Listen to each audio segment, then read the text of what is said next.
This conference will now be recorded.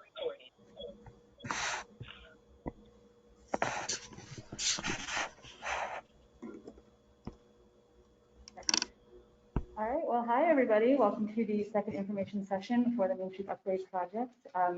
This session is sponsored by the Town of North Elba, the Lakewood Lake Placid Community Development Commission. I'd like to thank everybody who showed up tonight. We really appreciate it, as well as Border for letting us use this space and everybody who's contributed to the Main Street project so far. It's been a long time coming and everyone's really excited. I will pass it off to Mayor Randall with that introduction. Thank you very much, Haley. And for those of you that don't know, Haley Breen is the Community Development Officer, Director that has been recently come on board with the town and village to help direct some of the future development of our community. Welcome aboard, Haley. I'm happy to welcome everybody this evening to this second Main Street presentation. This is a project that in reality started maybe 25 years ago with planning for upgrading Main Street to provide for services that we didn't get 25 years ago, and maybe that was a good thing, because in the time since we realized that we needed to upgrade our water mains. Our stormwater system needs to be replaced to provide less runoff of the contaminated fluids going into Mirror Lake. And also the style of Main Street developments and communities has changed somewhat, especially to recognize the needs of senior members of our community and other American with Disability Act requirements that 25 years ago might not have been on the drawing board. I'm very happy to present this project to you this evening, and I want to recognize various organizations who provided people who helped to guide this project over the last couple of years. And they include groups, obviously the Village Board, Town Board, the Lake Placid North Elba Development Commission, our Planning Board, Lake Placid Business Association, the Olympic Region Development Authority, ROOST, the Lake Placid Central School, our watershed associations, both Mirror Lake Watershed and Osage River, and our senior community, and then some members from our at-large community who were just simply, because they represented specific areas of community interest that were not otherwise represented, they were put there. That group comprised about 24 people. I extend a hearty thanks and ask them to continue to provide that service project rolls out over the next 2.5 years. With that, I would also want to recognize a number of project team professionals that worked with us. The Edgecombe Design Group, particularly focused on parking issues. Ivan Zabral is the primary engineer on the Main Street Design Project.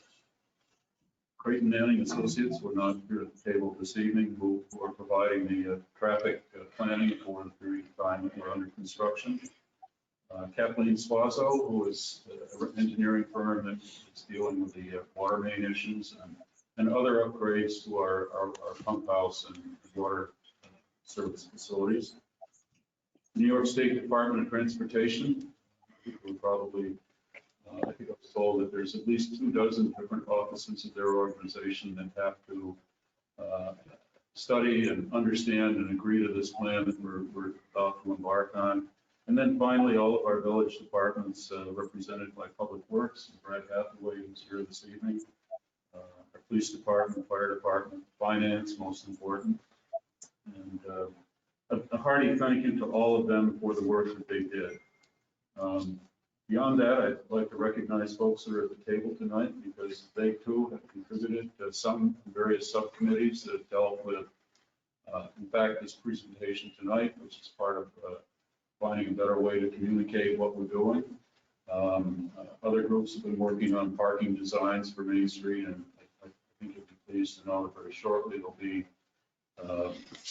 an announcement of a project that will begin to address some of the parking shortage on Main Street. So with that said, I'll start over here on my right. We have Val Rogers, who worked, I think, very diligently in the development committee in many different aspects but particularly on this project tonight, which lends itself to communication of the program itself. Art Devlin will be our next village mayor in just a matter of a few days, and will replace me. Art has been a very active proponent of just about I think every committee that's known to mankind in the village, and we all wish him a successful venture as our next village mayor, especially with this project. We have Mary Jane Lawrence sitting over here, who's been another key person in developing our communications. Mary Jane, I think, demonstrates as a representative of Bruce a lot of desires for things that we'd like to present to our visitors and our residents alike that represent improvements and upgrades. We have Ivan Zabral sitting on the corner over there. I've already indicated he's a primary engineer on the Main Street project. I think Ivan's been working on Main Street in Lake Placid for just about a lifetime. And he does some great work for the village, and it's been a real pleasure to work with him over the last 12 years. Seated next to him is Brad Hathaway. Brad's the man that keeps this village running. Water services going, wastewater services, our Main Street sidewalks, and a lot of that work gets done, and we can't say enough good about the talent that Brad brings to his public works area.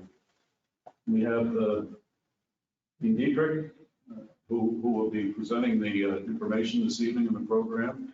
On my left, Peter Holderreed, who's been probably one of the main drivers of helping to get this project to the point where we can undertake it.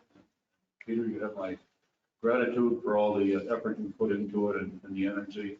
Haley Breen, Haley, welcome aboard as our Community Development Officer. We have Kathleen Thompson, who really is the person who has helped us and is continuing to help local government find better ways to communicate with our community. And Kathleen, I express a great deal of appreciation for where we've gotten at this point. I know there's more to come. And then finally, our village clerk, Anita Essling, who is tracking all of the screens and various parts that you're going to hear about shortly. So with that said, I'd like to turn this over to Dean, and let's get to the heart of the program. Well, thank you, Mr. Mayor. And while Anita is bringing up the slideshow, on behalf of the Development Commission and the entire community, thank you for all your years of service, and especially in terms of your support of the Development Commission. It's been a pleasure to work with you, and we wish you the best in retirement. And we're leaving right at the beginning of this project, but I know you look back, you can see that you had a definite impact on Lake Placid in many positive ways. So thank you again, and we wish you the best in your retirement. Let's just say it's a teamwork project, and it's taken a lot of people to make the team work. Thank you, Dean. And the next slide, then, Anita, will tell us a little bit about what we want to accomplish. And what we really want to accomplish tonight is to answer any questions that you might have surrounding the Main Street construction process. And we are going to present some information. You can, as the information is being presented, put some questions in by the chat function. And at the end of the presentation, we are going to open the virtual microphone and allow people to speak to the group, ask questions of our key informants. But before we do that, we are going to give you some information about the construction plan, mobility plan, and the communications and marketing plan. Next, please. A little bit of the background. This is a review of information we presented last November. I think the pictures tell it all. We have a problem with our water sprinkler system. We have to increase our water line so that we can do the best we can in terms of fire prevention on Main Street. We also know that storm water is an issue for Mirror Lake, particularly point pollution and salt pollution. So the first two pictures there kind of show what was the impetus of this project. And the second picture show what we want to get out of it. Not only are we going to improve our infrastructure, but when we do that, we can put things back together in a way that we increase mobility, we protect the local environment, and we improve the visual appeal of the area. We also will be able to maintain the financial benefits. So what we are going to tell you is, as we said, the construction plan, the mobility plan, the marketing plan, and the communications plan. In terms of the construction plan, what you will hear is the best information we have to date. A lot of things will happen between now and the construction period. You all know that construction kind of takes on a life of its own anytime you have one of these big projects. We could be affected by the vagaries of weather. We might have another Hurricane Irene. We might have problems in construction, find a boulder, find a foundation, run into difficulties that were unforeseen. We all know at this point in time that we are tied into the real world. And so pandemics impact us. They impact supply chains. We're not too sure what will happen then. And we also, if you look at the construction project, as we get into it, you'll find out that there are some decision points in the plan where we're going to have to decide as a community which way to go. But the bottom line is we keep our eyes on the prize. When this is all done, we will have a better Main Street than we have right now. This slide was also part of our November presentation. At that point, we had actually checked the first two. So for 25 years, they've been looking at funding for this and getting funding streams in place. In the last couple of years, the design teams that Mayor Randall alluded to refined and put in place the preliminary plan. And last time we met, a bid was going out, and since then it has been awarded. The bid was awarded to Kabricki Construction Company, and it came in about $10.1 million, and that's about what was anticipated. So the costs are about what was thought to have occurred. The DOT also, in terms of the funding, we had some good news there, in that the DOT is going to pick up $2.97 million of the project, which is roughly $1 million more than the funding stream called for. So since the last time we talked, we have the costs and the funding streams are pretty much in place. And what we are doing now is finalizing the mobility construction plans and establishing the communications and marketing plans. They are separated on two lines because they are the responsibilities of two different groups. The mobility and construction plan are really done by the contract. The communication and marketing plans are done by our local officials. And as we move forward, we'll talk about that a little bit more. As the construction plan was approached, the Kabricki had to, and the contractor had to come up with a plan that met some divergent needs. First of all, they had to do what the Village of Lake Placid told them to do. The project had to be completed as it was designed and as it was formalized by the design team and the Main Street Focus Group. They were told they needed to minimize disruptions. Whatever plan they came up with had to maintain two-way traffic during this busy summer season, during the busy winter season, and it had to maintain.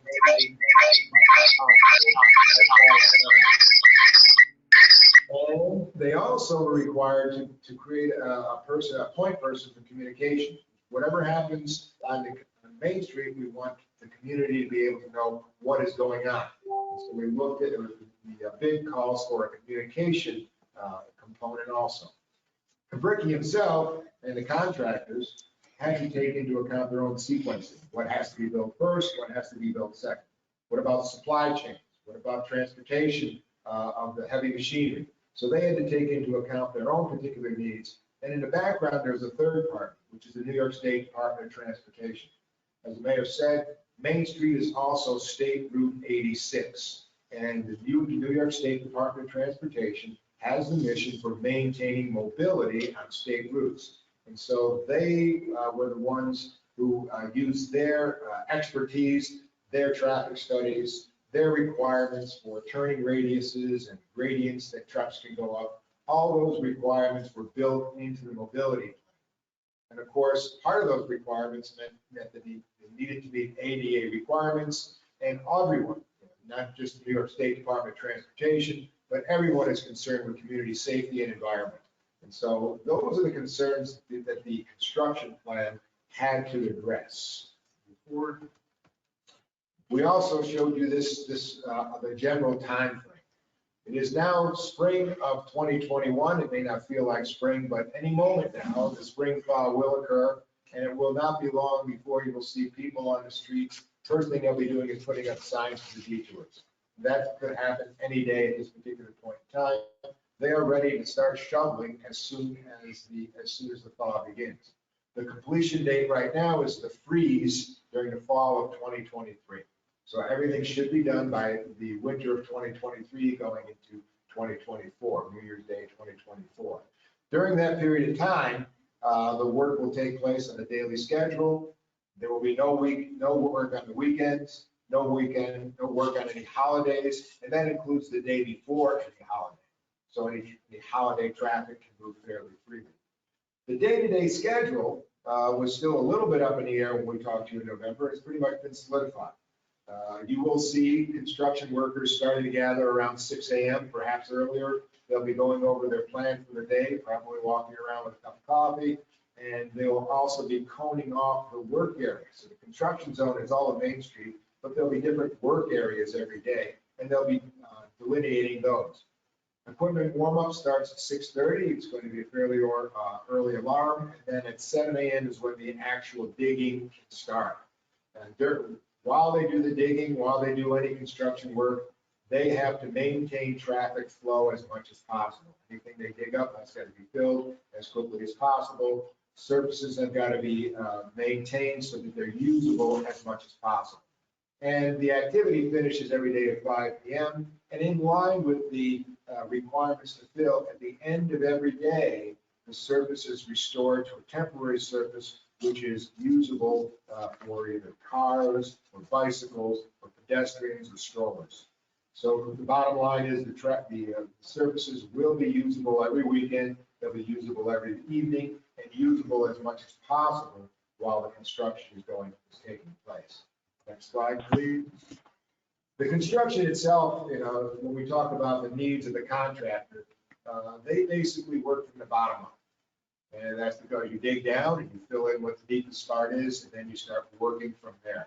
The deepest spot, the deepest parts of this particular infrastructure are the main water services. So the water pipe that's being replaced, the larger pipe that's going in Main Street, has to be below the frost line. That's going to be the deepest.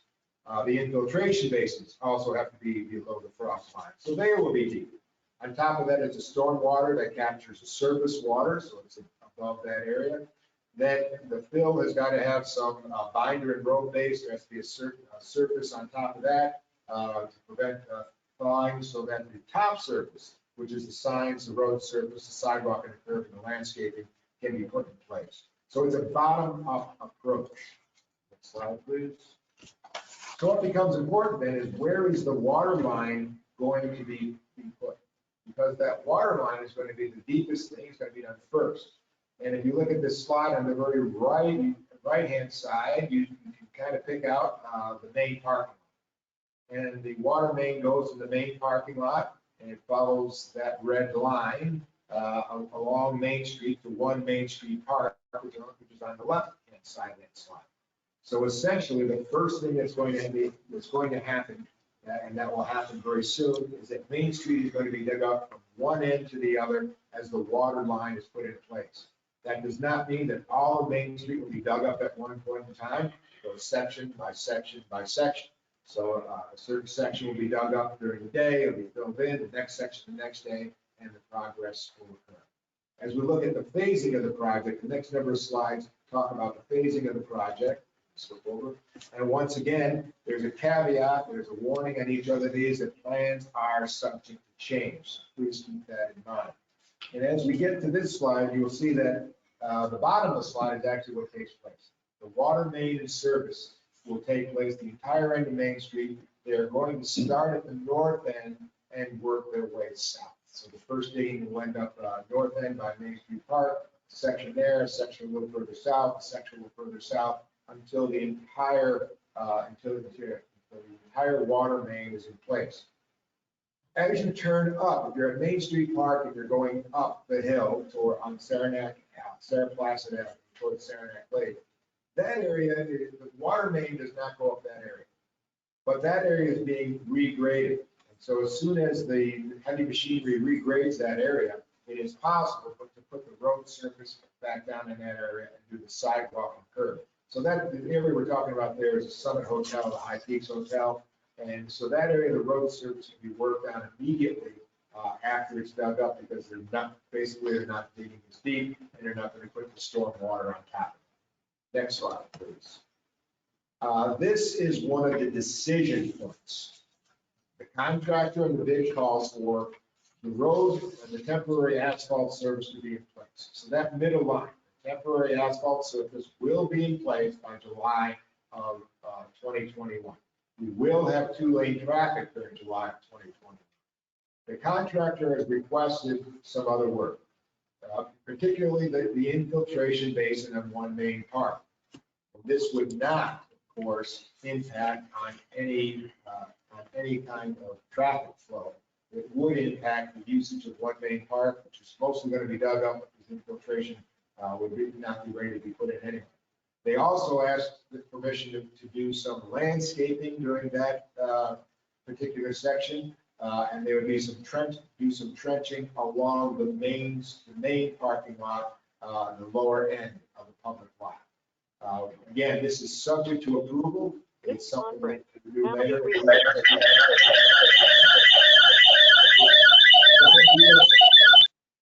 We had a little bit of an issue there. Marshall came to listen for a while. The idea there, the contractor feels with this, there's a better chance of everything being in place for the 2 days, and you might end up saving a construction season at the other end. So the idea is to take stock of where we are as the spring construction moves forward, to see if we want to try doing something like this during the summer. That's going to be, as I say, a decision. In the fall, however, the stormwater has been done on the east side, and now they're going to do the west side. The east side is the lake side, the west side is the Alice side. And so by the end of the fall of 2021, most of the stormwater is in place. Again, there's a temporary asphalt surface put down so that everybody can use the surface all winter long. And sidewalk and curbing during the fall season is basically on the north side, on the northern section, northern half, I would say, of the construction area. That's the Palace area, from the central lot, then going past the Palace Theater, coming out of the Summit Hotel. Once again, all this is subject to change, but that's the plan as we speak. We have the winter time, we have 2 surfaces, and we come to spring. And at this point, you can see, they finished off the lower level, and now we can put the base and binder on one side of the main street and start working on the sidewalk. You get the idea. The slide's going to show how things work from the bottom up. And if we go to the next slide, again, everything is put in place for the winter, so you have two-way traffic during the winter, or summer, excuse me. Just messed that up. During the summertime, and when you get back to the winter, basically what's going to be left is a sidewalk and curb and the road around the main park. So the fall 2022 is basically to do the surface areas, or the areas closest to the surface in the southern section. That sets us up for the winter. Once again, two-lane traffic during the winter and spring of 2023. And Anita's going to move the slide. Here's the spring of 2023, and this is really the first time they have a planting season without any people going on. So we're going to do all the landscaping during the spring of 2023. This area, this schedule is kept a little bit minimized. They can also catch up in areas they have to catch up before they start doing the landscape. But everything is in place once again. So summer of 2023, we have two-lane traffic, and then we get to the fall of 2023, and this is where the paving is done, the sealing is done, the pavement part, traffic signs are installed. Basically, the top surface that everyone can see is in place, and by the freeze of 2023. Should note that when we talk about spring, we talk about fall. The spring ends June 31st. That means Main Street will be functional again for the 4th of July. And Main Street then remains functional from the two-way functional from the 4th of July all the way through Labor Day. Should point out that Main Street is always functional. There's always going to be one-lane traffic. But we'll have a full function of 2 lanes during the summer and the fall, and 1-lane traffic during the construction season. And which brings us to the mobility plan. And if we move to the next slide, the mobility plan is primarily the function of the DOT. And again, the DOT sets the detours, and these are based on their requirements. It's based on their traffic studies. They determine where the traffic lights go based on their traffic studies. They determine the fencing, the flagways, and the one-way streets based on their mission to keep Main Street going. So the mobility plan you're about to see has been approved and was developed by the expertise of the DOT, the Department of Transportation, New York State Department of Transportation, which works with these areas all the time. I want to point out that another feature of by using the DOT, they have a database where Google Maps and Waze pick up, a lot of navigation sites pick up on the DOT database. And so anybody picking up navigation hints from the internet, using at least Google Maps and Waze and a host of other navigation devices, will automatically be directed around the detours. Bypasses will automatically use the bypass, and traffic to different buildings will automatically use the detours. So that's one of the advantages of using the DOT backgrounds. Next slide, please. The one thing we're trying to do is to have all truck traffic and all through traffic detoured. And the detours will take place during the construction season. The other thing is that we do pick up a couple traffic lights. We are going to become a 5 traffic light town. I can remember all the excitement when the first traffic light went on in Mill Hill, and I can't imagine how excited people are going to be to have 5 traffic lights all year round. But for this particular slide, let's focus on that blue line. The blue line is the bypass. So as you're coming from the left-hand side, you're coming from Saranac Lane, and where the blue line and the black line intersect would be Old Military Road. So Old Military Road flows southeast or toward the lower right-hand part of this diagram until it intersects, again, in the lower right-hand corner of this diagram. That's the Horse Show grounds. And then traffic will be diverted either toward Keene or toward Plattsburgh.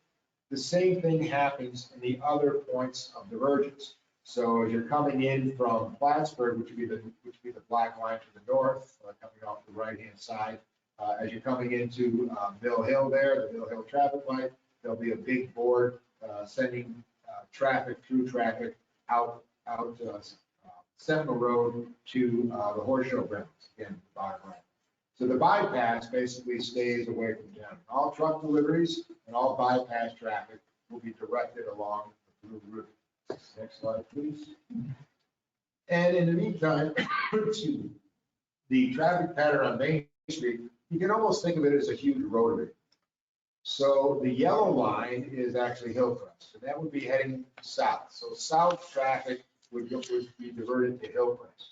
So as traffic comes through, that the traffic light at the very top, I think, is going to be quite popular. The traffic light at the top is at the corner of McDonald's and West Valley Road. We've had traffic lights there during construction in the past, and they certainly help with the summer traffic in that corner. So that traffic light will be there, and again, the traffic lights will be there for the entire construction period. And people going into town from Saranac Lake will go past that traffic light as they hit Hillcrest. As they get to Hillcrest, St. Agnes, there will be a barrier. They'll be forced to turn right and go down Hillcrest. And it's one way as far as the south of that yellow line is the Crown Plaza. It's two-way traffic on Olympic Hill because there's no construction on Olympic Hill. And then Main Street is one-way north. And so the hatched area there is the construction zone. There's going to be a work area in the construction zone.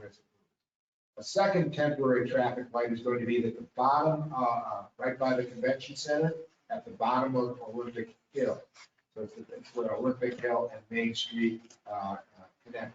The far two traffic lights, the far low two traffic lights are the two traffic lights that are currently permanent traffic lights.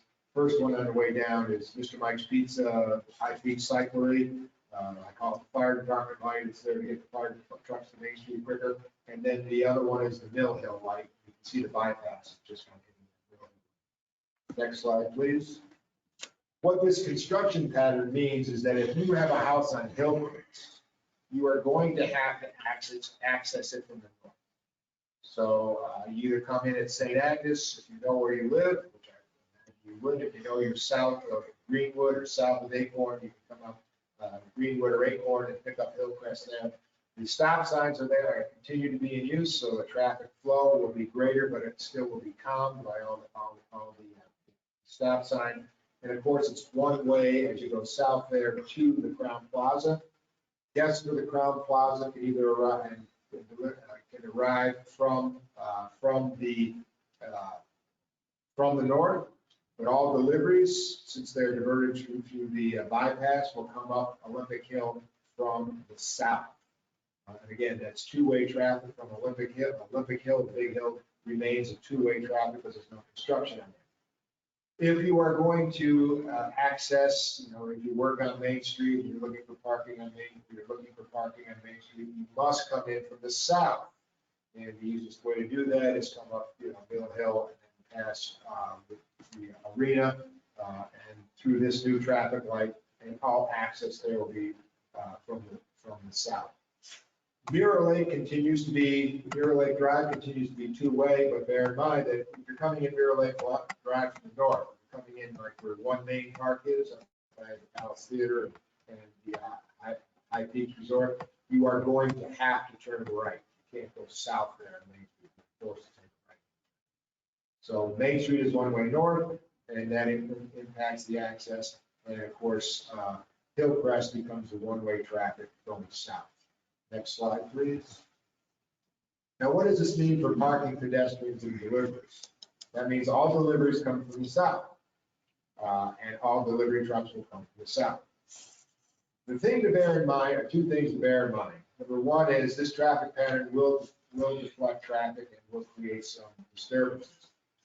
But bear in mind that this is April, May, June. It is October, November. And they are not the high peak seasons. You don't have the high amount of traffic volume, obviously, during those months that we do other months. And the other thing to bear in mind is that there still will be parking on Main Street. The only section of Main Street that will be affected each day is that day's work zone. So if they're working in a 50-foot section or a 100-foot section in the very northern part of the Main Street construction area, the rest of the Main Street construction area will continue to have two-way parking or parking on straight Main Street parking side. And one of the things is we may actually pick up some extra Main Street parking, because right now parking on either side of Main Street is kind of limited. Usually it's on one side or the other. By going to a one lane traffic flow, we actually may be able to pick up some parking spots on Main Street that are not available during those times while it's a two-way flow. Now, as far as the parking lots are concerned, there is going to be some impact on the main lot, which will be continued. Again, during construction season, the construction trailers will be parked. So we are going to lose some parking on the main lot for construction trailers. Also, during different parts of time, there's construction that takes place in those lots. The ramp for the central lot is going to be done at the very beginning. So that will have most access to that lot during the construction period of time, and the construction will be minimalized. It is also being done at a different time for the southern lot, which is, as we pointed out, in the construction phase, it kind of has its own phase, and that way you don't have both parking lots impacted at the same time. Having said that, while the Main Street lot is being repaved, it's going to impact parking on that lot.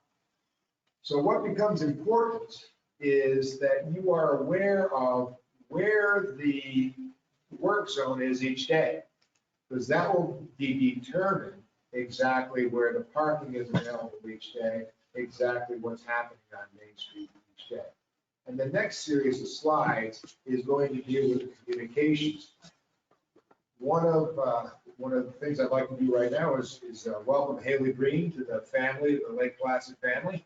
And she is the new development director hired by the town, but that position works in conjunction with the village. And she's going to be a key person regarding the communications. And so at this point, I'm going to turn this over to Haley, and welcome Haley, and we wish you well.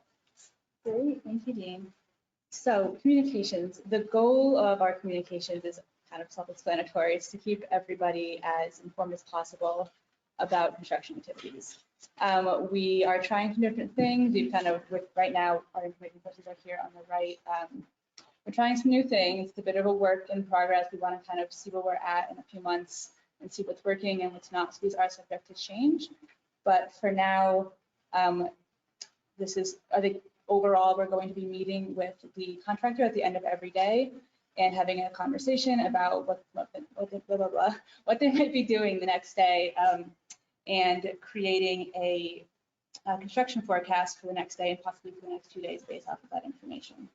And this will be accessible via email. You can subscribe to that, and we'll talk about that in a bit. Also, it'll be posted on the village Facebook as well as the village website. And again, we appreciate any patience as we kind of work our way through this. So if you want to go to the next slide. There will be in-person conversations, but largely for during construction if there's going to be an interruption of services. So an interruption in utilities such as water, electric, sewer, or an introduction in accessibility if, you know, a store entryway is going to be closed off for briefly or something. And we will try to give all people impacted by this at least 48 hours advance notice, but that will be done on behalf of the contractor. Beyond that, though, we're mostly going to be doing a lot of our communication via the website, the email, and the Facebook. So right now we have a new Main Street upgrade page on the village website. It's accessible if you go to the website underneath the quick links tabs. There's a tab that says projects in Lake Placid, and on that page you will find the Main Street upgrade page link. And that's just where new information is going to be posted, as well as archived updates. So all previous updates as well as the most current one will be posted there. On top of that, you'll also have kind of miscellaneous items, including this presentation and kind of related documents will be posted there as well. And again, access to this is on the village website, and we do plan to post more projects on that projects page in the future, but right now it's just the Main Street upgrade page, so it's easy enough to find. And all that information we post on the website will also be posted on the village Facebook page, which in turn will link back to the website. So there's kind of a cycle there. And the website is also where you can sign up for the daily construction forecast emails, which is Anita on the next slide. So these again will be the same information that is posted on the website. I mean, yeah, on the Facebook page and the website will be in the emails. Essentially just where construction is going to be taking place the next day, what's being done, any potential interruptions of services. And this is also going to kind of depend on what information we have access to. Ideally, it will be for the next day and maybe a few subsequent days, but it's going to depend on what's available to us. In addition to that, we also have an email for questions throughout the entire process, not just for tonight, lpinfo@villageoflakeplacid.ny.gov, and questions can be directed there. We will try to get to them as soon as we can. It's going to depend on what information is being asked. And besides that, we're also going to have a frequently asked questions tab on the Main Street upgrade page, which is going to be preliminary to begin with, kind of based on what we foresee being commonly asked questions. But again, that will change as project progresses. And I think that is, okay, next slide, please. And finally, all the information that we gather for these forecasts will be sent to print media, but it will be up to them to decide what to do with that. So it might not be daily, it might not be at all, depending on, you know, how they determine they want to use that information. But we're hoping to have at least semi-regular updates in the papers for people who prefer to get their information that way. But I think besides that, unless anybody has anything to add, I can pass it off to MJ from there. Thank you, Haley. So our goals from a marketing perspective is we've been working with Lake Placid businesses associations, as well as the village and the town, to create a marketing plan that speaks to visitors and the community members alike. So, can I go to the next slide? So our goal is to encourage visitors and community members to patronize Lake Placid businesses to continue to keep our Main Street vibrant. We think it's really important that we have one consistent message to travelers and the community so that there's not a lot of noise and people are kind of confused what's going on Main Street, what's not going on Main Street. And that's not speaking from the construction perspective, but restaurant promotions, retail promotions, things that, are going on during that time period that we certainly want visitors and our community to know about. And lastly, but not least, we really think it's important to build excitement around this Main Street project because at the end, it is going to be a significant upgrade to our current Main Street, and it's going to be beautiful and sustainable, and it's going to really help our Main Street businesses in the long run, as well as, like, of course, and our precious.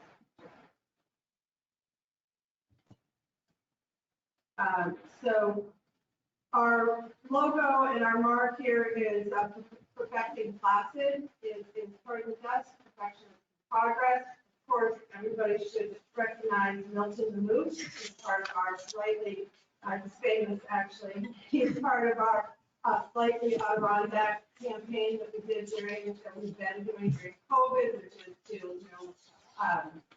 masks, social distance, wash your hands, etc. So Milton is coming in for the construction project, and that is our, Milton will be obviously our mascot, and we will be creating a page, perfectingplacid.com, which will give you, and the businesses, travelers, and community members accurate and updated information.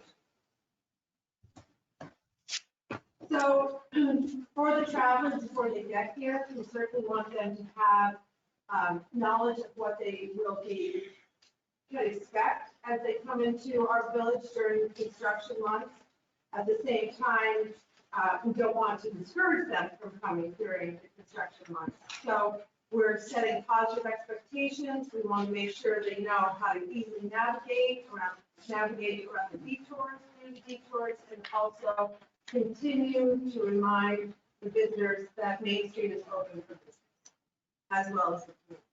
So those are some of the goals before you get here. While you're here, we will have signage coming into the main arteries that, again, Milton will letting people know that there is some perfection in progress. We'll have a QR code that will be not only on the gateways coming in, but it'll also be window clings on Main Street businesses. It will be on other ends of Main Street and municipal parking lot, number 1 Main Street. Again, directing people to the perfectingplacid.com site, which will have the most information, updated information on parking, retail, restaurants. We'll also be working with our businesses on local advertising on the radio as well as in local papers. So we're going to try and touch travelers and the community in multiple ways.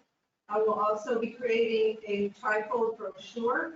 That brochure will be not only in the community, but in outlying communities so that people can pick up the brochure, understand the goals of the construction, and where to go to get the most updated information. And we will be linking to the village site so that you can link through to get that same-day construction information as well. This is just some of the signage that we've been creating. Again, Milton, Perfection in Progress, and the perfectingplacid.com. And we will, for our businesses, we'll be creating a business toolkit. We did this during COVID, and we'll be doing this again. So the toolkit will have the information on the co-op marketing, so how local businesses can participate in the newspaper and the local radio stations, which the groups as well as the Lake Placid Business Association will be financially co-oping with our businesses. We'll have printed materials restaurants, retail, hotels will be able to print out material that they can hand to the guests or leave in their, in their stores and restaurants. And then again, the QR code and perfectingclasses.com. So that is a quick overview of the marketing, and it will be rolling out on all of our social media, again, on radio, local papers, with brochures and sites. And that's it. We're available for any questions. I think we're ready, Dean, right? We're ready for I think we're done questions. with the formal part of the presentation, ready to take questions. We are. Dean, excuse me, I think you failed to mention two things. West Valley traffic light, Yes, I did. you did? And we have spent it for approximately $4 million in grant funding, in addition to the DOT funding. Thank you. Okay, so Dean, we did have a question that came in from chat. So the question is, the person's asking for a little bit more information on finances. How much is the project expected to cost? And what impact it may or may not have on the village residents? Mayor, I can take that. The project at this point, as it's currently been awarded to the contractor, is a $10 million project. Approximately $7 million of that is funding that is not going to be a cost to the taxpayers. $4 million of it approximately is various grant funds that have been awarded to the project.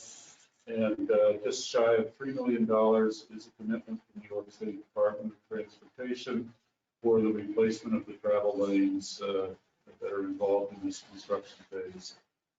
So we're very fortunate to be able to fund 70% of the project that will not become a long-term debt. The rest of the project, the village has available and committed up to $3 million to complete the contract. That will be interest-free, long-term funding to the extent that they take advantage of it. Another question's come in. So just want to put it out there. We may do a follow-up, but there's a question about whether or not, since we're doing such great work on the appeal of Main Street in general, with things such as the bump out, the landscaping, et cetera, may there also be funding available to help, improve the visual appeal of various stores on Main Street? Next is awarding up to $1 million in new scholarships through this month. I think it's fair to say that that's a good question. At this point in time, we do not have funding specifically addressing that. That would be, in most communities, that would be with other grant funding that would be made available. We've seen that in surrounding communities. It's certainly something that I guess the Focus and Development Committee. Yeah, and this is the beginning of many projects. Oh, yeah, actually, you're on the side. It's not complicated. Only AT&T is that. Like I said, like I said, on one side, cheap for free. We like to do that. There will work for you. And we do have some opportunities now to grants. So Probably not gonna work. It's really part of this project, but it's certainly not only a downtown, but visions for the corridors is also subject to discussion. And a lot of that will take place as we move forward with the new comprehensive plan. So there is going to be a new comprehensive plan coming up. We're going to start the initiative this fall. And that's when a lot of visioning takes place. What we want Main Street to look like in terms of the architecture, what would we like the corridors to look like. And hopefully it'll be put into the land use code. And then that's partly why Haley's on board. Because we now have someone to actually go and dig up some grant money and to administer those grants. There are also some questions about mobility. So could you go back and talk a little bit more about West Valley Road and also possible updates to the trolley or shuttle service in the next couple of months? West Valley Road is not part of the detour, nor is it part of the rotary, the Main Street Road. West Valley Road will be used by locals who know West Valley. So basically, any truck traffic coming in from Saranac Lake, as you said, there'll be that huge billboard saying all truck traffic and deliveries need to change. So a lot of traffic won't make it to West Valley. Having said that, there are some, UPS drivers and FedEx drivers who know about West Valley Road, and we anticipate that the traffic along there will pick up to some degree. That's partly why there is a light at the corner now of West Valley Road and Main Street, McDonald's up there. Yeah, Route 86, yeah. I think it's fair to say that West Valley Road, even now with no construction going on, represents a difficult problem with traffic backing up sometimes a quarter of a mile, especially around the 5 o'clock hour of the day.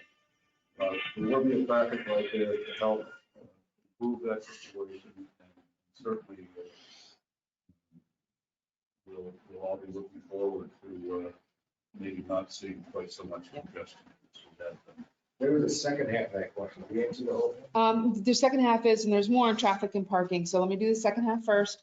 Can we talk a little bit about the trolley and the shuttle? We can. Okay. The trolley service obviously was shut down when the pandemic started last year in March. It is beginning to restart the Classic Express portion of it. I think I'm told that the intent is to have it up and operating in April. Certainly they're going to have to look at how we can help to accommodate people moving along the Main Street construction period. That's where the biggest impact will be. Okay. Continuing on the road and parking theme, the question is, can we speak a little bit more about what's going to happen with the central lot in the middle of town? With the parking?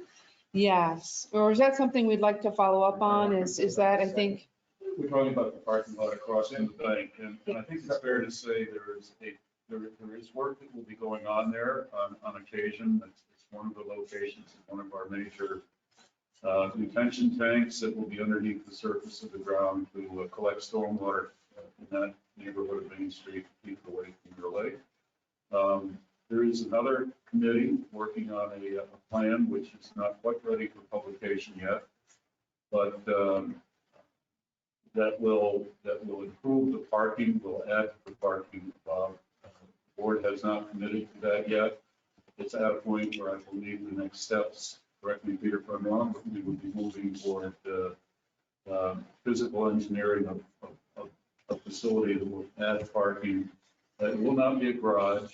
I would describe it more favorably as a parking deck. It will be set back from the Main Street and it will not impose on the street itself or create a big structure down below. okay. Maybe we can bring up another project page for that when we're ready to That would share be- some more that would be detail. desirable. That will Okay. be a separate project in the Main Street contract. And I might add that that's a project that funding for parking garages is not generally available. So the project has been designed in such a way that it may come in at a cost that's more within the village's capabilities. And obviously with long-term funding debt, it should become to a large extent a self-liquidating cost. Okay, another question and suggestion. So since there's going to be a bit of a rotary between Main Street and Hillcrest, and West Valley can also take up traffic as needed, the question is there, what consideration is there being given to bringing some of the additional speed limit signs down to that area of the road, in particular closer to the school, just to slow down traffic a little bit, since there probably will be a higher volume of traffic?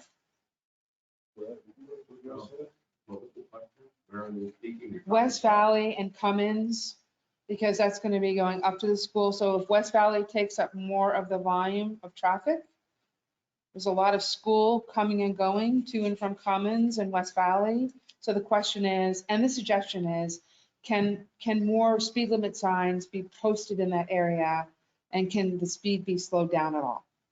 Yes, I believe that's something we can work on. I can speak with the chief and also have to speak with the town of North Elba for the big portion of that road within the town. That's something that we can look at and maybe installing some more speed limit signs, and maybe temporarily we can reduce the speed limit in those areas. We can talk to that. I'll speak with the chief about that. Great, great. Thank you. That was a suggestion from, I think, Carrie Blinn. So thanks to Carrie for bringing that up. So now we have a couple questions on Main Street itself. Folks are interested in what kind of surface we're going to have on Main Street. You know, we've got the pavers, we've talked about granite. So I think folks are just interested to understand where you might be with that. The surface will be granite of some sort. We're still working with trying to finalize the exact granite. That is our hope, that it will be granite, and also there will be some paver stone, concrete paver stone also. Okay. And I think we can speak to a little bit more of what we found in the last couple of days. Okay, another question. Early plans, I think we shared we might add some more seating and benches on Main Street. So question is, do those stay in the plan? Yeah. Okay, so we're going to have more seating and benches too. Yeah, in the bump out areas, we are planning on having some more seating for people walking up and down. Okay, I would add, at this point, the Development Commission is working with Paul Smith, and I don't know if it's going to come to fruition this year, but maybe at least in a year or two, we get some students to do a GIS map of sidewalks. A GIS map of those roads which don't have sidewalks. So the idea is to get an idea of the condition of the sidewalks we have, and where could we possibly put new sidewalks using the right of way that exists. We'll work with the town and the village, and like I say, the Paul Smith student. Part of it, what brought that to mind is part of that inventory is the amenities that are on the sidewalks, including bike racks and benches. So we will not only have a map of, we'll end up with this inventory of a map that shows where all the benches are, where the bus shelters are, the Rotary's putting some bus shelters in, where sidewalks can go in. And we also have a map which obviously shows where the need for sidewalks may be the greatest. So it's part of a long-term mobility process that the Development Commission is looking at. there's also a couple questions on accessibility. So Dean and Brad, I know we had talked earlier in November about some of what's being done with crosswalks, bump outs, et cetera, on Main Street. Maybe it'd be good to share re-review some of those details as well. I'll start, Brad can tell me where I mess up. Everything has to be ADA compliant. And so even during the construction season, everything has to be American with Disabilities Act compliant. So as soon as they tear up the sidewalk, they put down a temporary surface, and that surface has got to be able to handle a stroller or wheelchair. And also in terms of the upgrade, we didn't go through, this particular presentation didn't deal with the design. But the upgrade does increase the safety factors. One, you have a smoother sidewalk. Secondly, you do have, there's a rough surface at the very end, what they call it, Detectable warning strips. detectable warning strips, so that, blind people can feel the detection and know that they're crossing the street. And also there's a little warning for strollers and going across the street. So the bottom line is, the design is ADA compliant. And we have to maintain ADA compliance as much as possible during construction.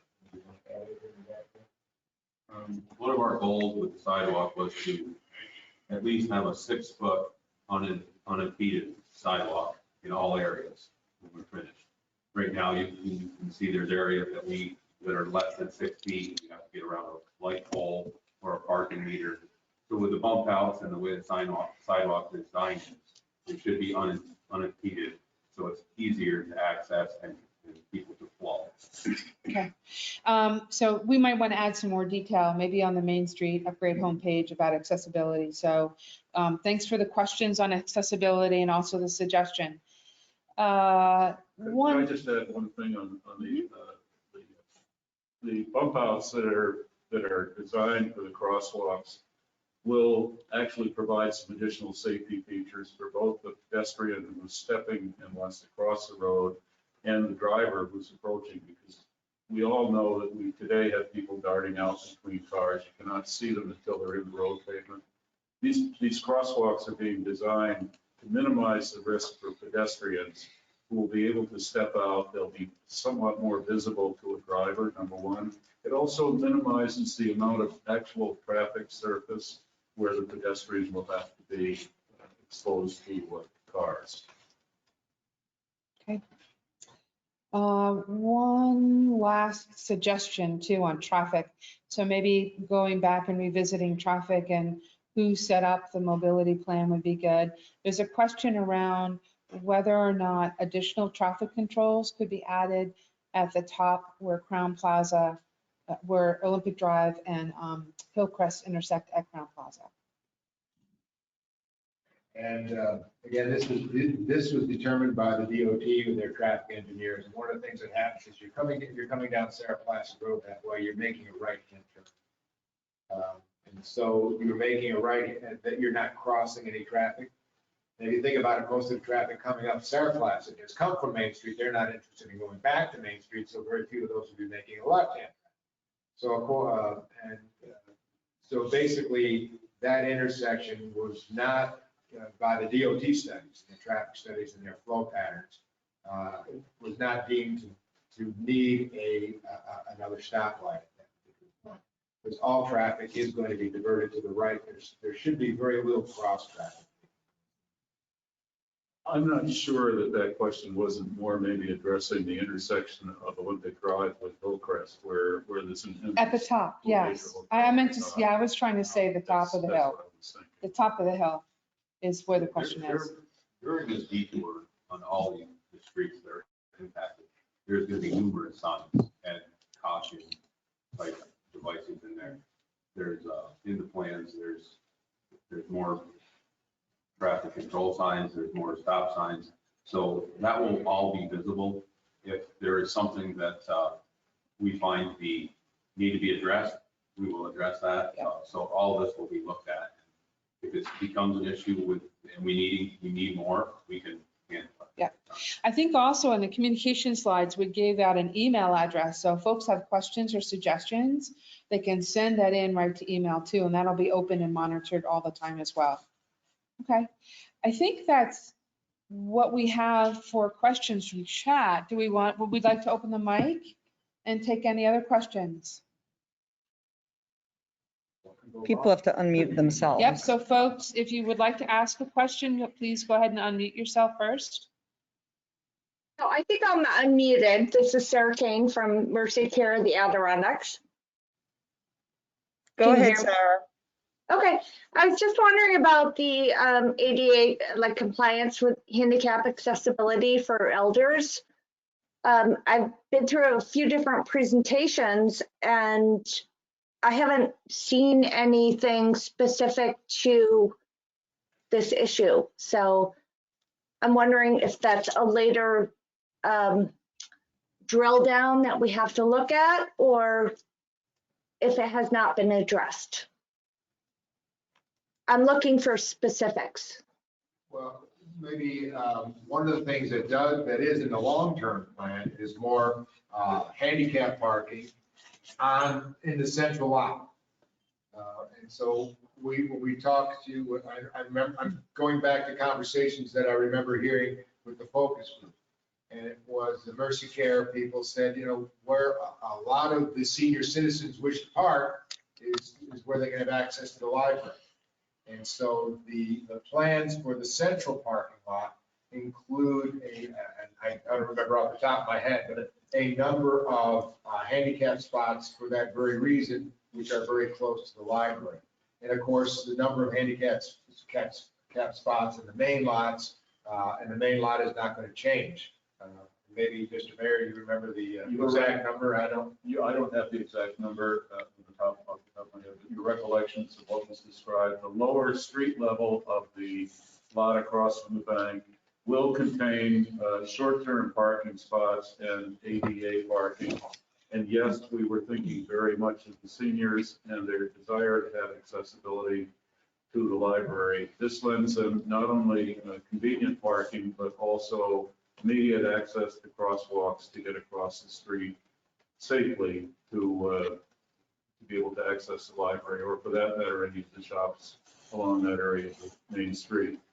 Yes, and I know, Craig, you've been very instrumental in this process, but my concern is in all these presentations, there's not any slide or any other consideration addressing this specific issue. So I just wanted to bring it up because I think it should be included somewhere. We will be able to insert that. It is a separate project from the Main Street Yes. contract that's let right now. Yes, and I think it's a little drill down in this overall presentation. I just wanted it, to bring it up. Very well, thank you. Okay, thanks, Craig. I think it might be worth mentioning that Tom Deal was involved in the original. Yes. Throughout a lot of these issues. We're recalling So, the. right, so I work with Donna, so I'm just speaking on behalf of Donna right now. And Donna is one of the seated members of the focus Yes. group that's been working Yeah. continuously. Yes, with the village. So great input. We will figure out how to work more detail into what we have, right? We can always repost and add Okay. more as we need to. Thank you, Sarah. okay, thank you. Brad also there, because that's, again, I'm trying to refresh my memory, but as you go along Main Street, the area where the curbing is cut down is obviously the problem.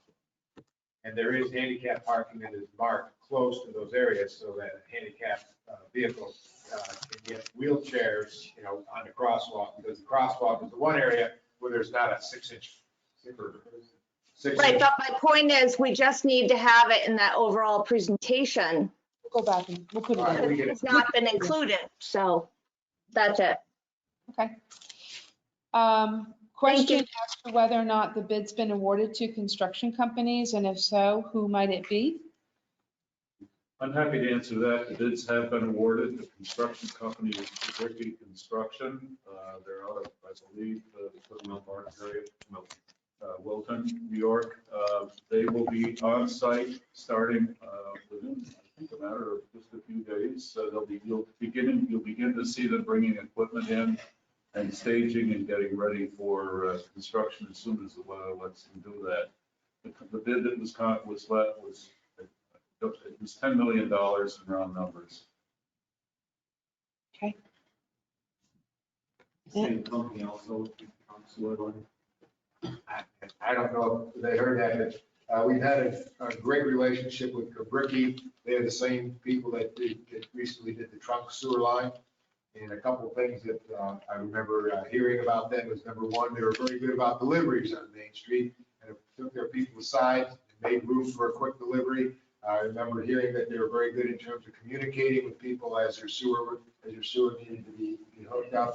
So they have and Brad's worked with them a little bit more. Maybe Brad, you want to talk about the record they have. We've done several projects with this construction company, the trunk sewer. They did a project at the beach house. Probably everybody remembers putting drainage in to prepare us for this project at that end. So we have a good relationship, and they're easy to work with, and they would like to accommodate the people that they're working with. Okay, another question, I think just asking to remind everyone of when the construction will start for spring 2021. They have been out already, if you've seen them out there marking out the detour right now. Within the next few days, you'll see them come up and they will start moving things in. About a week or two, they will start setting up the detour, and their plan to start, I believe, was the second week of April, physical construction.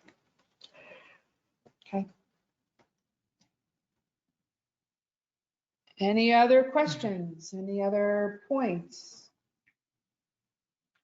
I just reiterate the fact that there's going to be open communications throughout the duration of this project, and that we invite and welcome people to direct their questions to us so that we can get them answered. Hi, this is Peter Lynch, and I have a question for the library, if I could. Go ahead, Peter. Okay, our ramp, the handicap ramp that we had that's going into the library is not compliant, and we're in the process of thinking about putting in a concrete heated ramp in its place. And we also have a retaining wall between the library and Merrill Thomas Agency that's underneath the sidewalk that needs to be repaired. Can these jobs be done while the Main Street project's going on? Yeah, I would believe that as long as it's not directly impacting the contractors, if they're working in that area, obviously you can't, but there's no reason that you shouldn't be able to do your work along with ours. Okay. Sidewalk open, and same thing, that everything that we have to do, you would have to maintain also. Right. I'm just wondering, some of the sidewalks are going to have to be taken up, and I just wanted to see if we can coincide it with the work that's being done. Yeah, maybe that's something for you guys to connect up on. Yeah. Who would I connect up on with? That would be with me. We can, Okay. you get a message into them, and I can, with your contact info, and I can talk with you directly about that. That was Okay. Brad Hathaway speaking, Peter. So Okay. just send it to lpinfo@villageoflakeplacid.ny.gov, and we'll connect you up. Okay. Peter, the next time you and I are putting taps in, I will give you Brad's phone number. Okay. All right. Thank you.